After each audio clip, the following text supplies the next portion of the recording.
Hey there, curious kids. Thanks for joining me today. Let's jump right into the library. Whee! We are in for another treat today. We are going to play with sounds. Not letters, but the sounds you hear in words. It's like a superpower that helps you start learning to read, and it's called phonemic awareness. Phonemic awareness is all about listening carefully with our ears. It's this cool skill of hearing and playing with the different sounds and words. Before we jump into reading, it's super important to know how to listen to these sounds. And guess what? It's easy to learn how to listen to these sounds when we pretend to read the body. I'm going to show you what I mean, so let's get into it. Can you guess this word? Yes, it's a dog. First, look at the head of the dog. When I point to the head, we make the d sound. Ready? Dog. Now, let's move to the middle part of the dog's body. This part gives us the sound.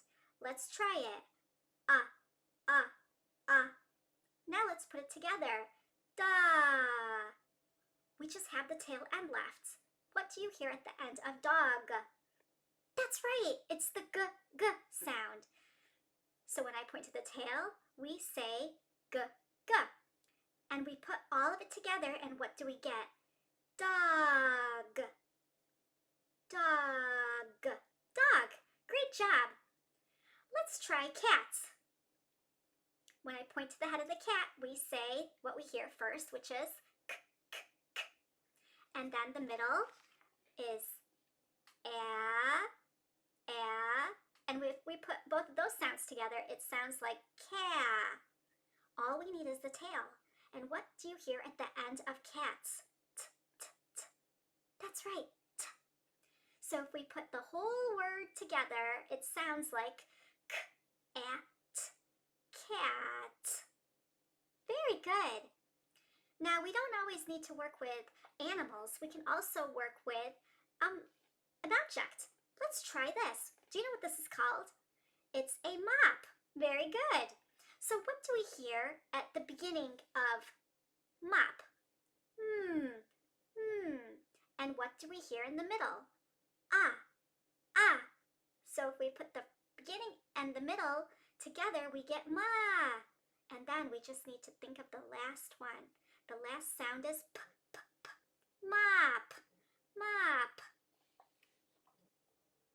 Now I want to share with you a different strategy, because we don't always have a picture when we're trying to sound out a word from beginning to the end, but we always have our body, so we can use our head to represent the beginning sound of a word, our bellies to represent the middle sound of a word, and our toes to represent the end of a word, and we can sound out the word like that.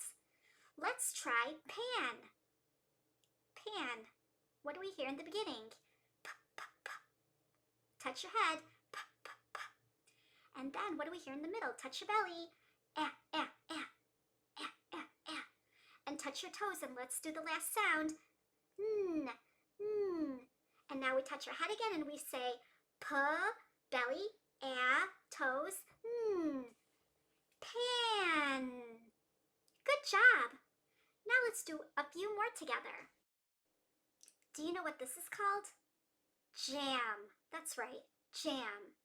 Okay, remember we're going to touch our head for the beginning sound, our bellies for the middle sound, and our toes for the ending sound. Are you ready? Remember, it's called jam. Okay, here we go.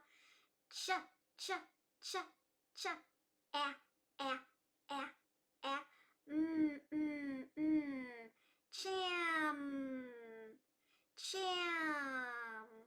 Good job. The next one we're going to do is rag. Rag.